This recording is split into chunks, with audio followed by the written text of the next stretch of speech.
വിശദമായ വാർത്തകളിലേക്ക്. സമഗ്ര സാമ്പത്തിക പങ്കാളിത്ത കരാർ നടപ്പാക്കുന്നത് ഇന്ത്യ ഒമാൻ ഉഭയകക്ഷി വ്യാപാരം പുതിയ തലങ്ങളിലേക്ക് ഉയരുമെന്ന് ഒമാൻ വാണിജ്യ മന്ത്രി.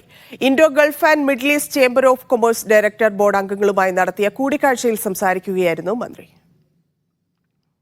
ഉൽപാദനം, ഗതാഗതം, ചരക്കുനീക്കം, ടൂറിസം, ഊർജം, ഖനനം, ഭക്ഷ്യസുരക്ഷ തുടങ്ങിയ മേഖലകളുമായി ബന്ധപ്പെട്ട വ്യവസായങ്ങളുടെ പ്രോത്സാഹനത്തിനാണ് ഒമാൻ മുൻഗണന നൽകുന്നതെന്ന് വാണിജ്യ വ്യവസായ നിക്ഷേപക പ്രോത്സാഹന മന്ത്രി കായിസ് ബിൻ മുഹമ്മദ് അൽ യൂസഫ് പറഞ്ഞു.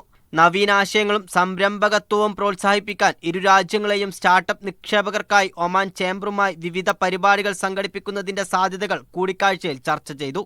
Invest Oman, Oman business forum എന്നിവക്ക് INM-ECCക്ക് നൽകാൻ കഴിയുന്ന പിന്തുണയുമായി ബന്ധപ്പെട്ട കാര്യങ്ങളും കൂടിക്കാഴ്ചയിൽ വിഷയമായി. ഹോട്ടൽ അതിഥി വ്യവസായ രംഗത്തെ അടിസ്ഥാന സൗകര്യങ്ങളുടെ സഹകരണ സാധ്യതകളും കൂടിക്കാഴ്ചയിൽ ചർച്ചയായി.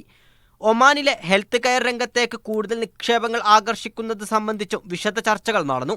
INM-ECC Oman chapter president Muhiyuddin Muhammad അലിയുടെ നേതൃത്വത്തിൽ Oman director David Kallookkaran, vice ചെയർമാൻമാരായ doctor James Mathew UAE, Siddique Ahmed Saudi Arabia, secretary general doctor Suresh Madhusoodanan, Kuwait director Rajesh Sagar എന്നിവർ കൂടിക്കാഴ്ചയിൽ പങ്കെടുത്തു. Media 1 Muscat.